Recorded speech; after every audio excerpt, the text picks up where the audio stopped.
So comparing someone on paper and then comparing them to the real person, I really look for consistency.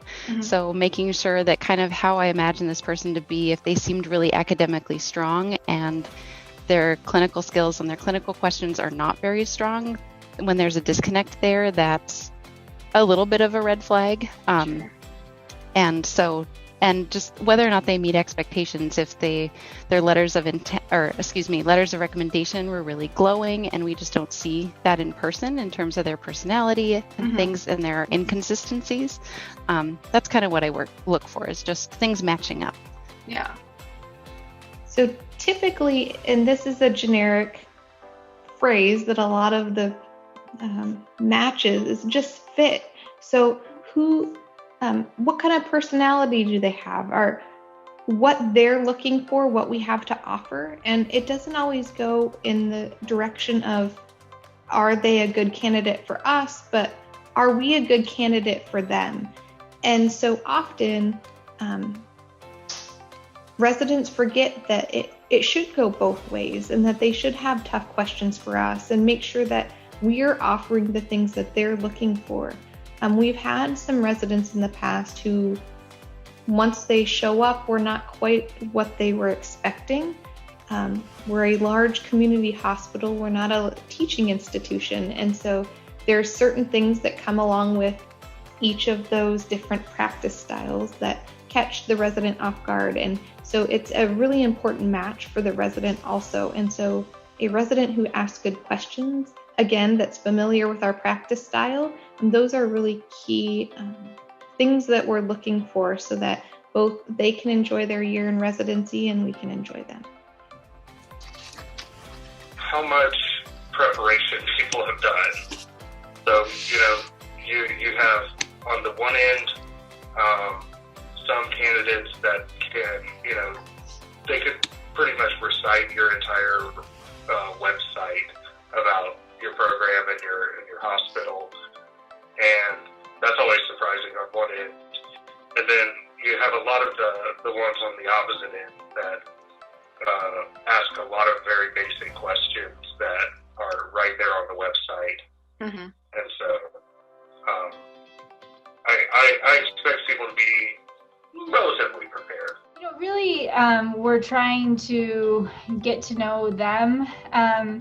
And we really want them to get to know us. We really want them to have the best day with us. We only interview 18 applicants for our PGY1 program.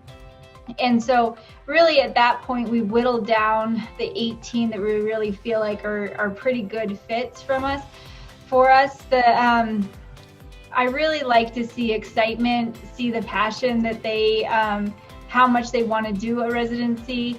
I like when they ask a lot of questions, because they really do need to get to know us. We are going to very soon enter into a binding contract. So it is really important that they understand all the nuances that they want to know. I think some students end up feeling a little bit like, well, I shouldn't ask that, or that's off limits, but it really isn't. I mean, again, the interview process is as much about the students as it is about the program.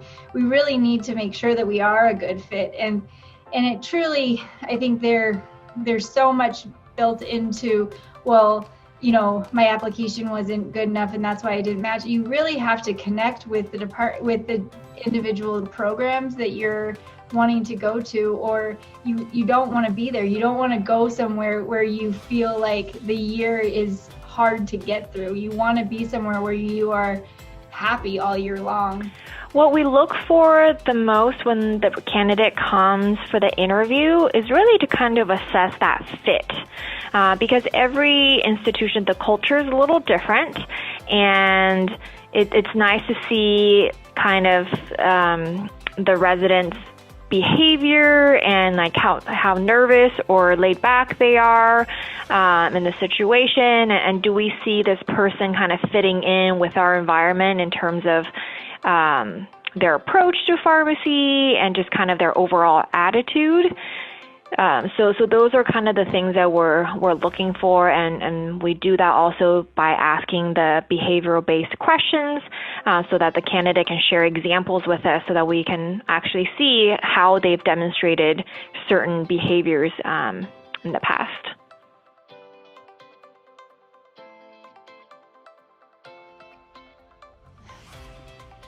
Major issues, so easily fixable, I would say just being yourself is really important because it kind of goes both ways, that the program is looking for someone that would be a good fit for them, and the candidate should be looking for a good fit for them as well. And if they don't represent themselves honestly, then it might not end up with a good fit and not have the greatest outcome.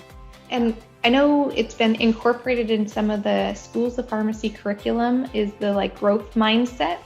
And so this is actually a really interesting item that they've incorporated and now into medical education and residency programs. I know it's come out in medical residency curriculum and requirements to have these balanced, burnout. There's education on burnout, mindset, growth, error reporting, those types of things. And when we present a case and have the applicant review a case and ask questions and kind of solve it, we're looking for more that growth mindset. Are they asking the right questions? Are they talking about it? We're not looking for the right answer. And so a applicant that walks away kind of with their head hanging and frustrated that they didn't get it right and they felt like they didn't perform the best that they could, that's kind of a negative thing for us. You're looking at a year of making errors. You're a new pharmacist, of course you're going to make errors. And so a resident that can still hold their head up high and say, wow, that was really interesting, or could you tell me more about the case? Those are the people we're looking for. So the people who are hungry for learning and don't take a little defeat as an emotional collapse of, that they got it wrong. I would say just preparation, basic preparation that doesn't require a lot. I mean, I would say most programs have some sort of clinical component to their interviews, and that can be tough to prepare for. But being prepared for the most asked questions, where do you see yourself in 5 years? Why this program? All of those really basic questions, I would say it's not a lot of work to just get really prepared for what you're going to say for the most asked questions, because every program asks. The largest one that I can identify is really what I want in an interview is I want your CV to come to life. I want you to talk to me about your CV and give me all the details that aren't available in there in the black and white. So I want you to paint some color into your CV. And if you don't know the details inside and out, it shouldn't be on your CV. I want to be able to do a little bit of debating with you on certain projects that you've done, or if you did a case presentation, I want to hear about it and I want to hear some of the details about it. I want you to be able to explain it. So if you're putting it on your CV, really making sure that you feel very confident about speaking to every single item and have a little bit more of the background that you want to provide. Yes, major issues we see in interviews that are easily fixable. I think there's two components that come to mind for me. One is having questions prepared. I think that's kind of an obvious one, but at the same time, I'm still surprised to see that some students aren't really prepared with questions, or I think sometimes they might feel awkward about it because if there's multiple panels involved for the interview, they feel like, oh, I already asked this question at the other panel, so I can't ask it again, when in reality, they can totally ask it again because it's not like we are comparing notes about exactly what's being asked at each session by each student. So it's totally appropriate for them to get different perspectives by asking the same question to a different panel of preceptors who are interviewing them. And just making sure to have a lot of backup questions, because it just gets really awkward if at the end there's time for questions and and there's no questions. So then the interviewers usually try to fill the silence with other information for the candidate, but it's nice when the candidate actually has questions, and it shows again that they have interest in the program and that they've done their research. Another mistake to keep in mind is how to prepare for the interview, and I think a lot of students do a really good job about this, but I think others can just be reminded that, really reflect on your experience throughout pharmacy school, during your APPEs, and kind of draw on those experiences.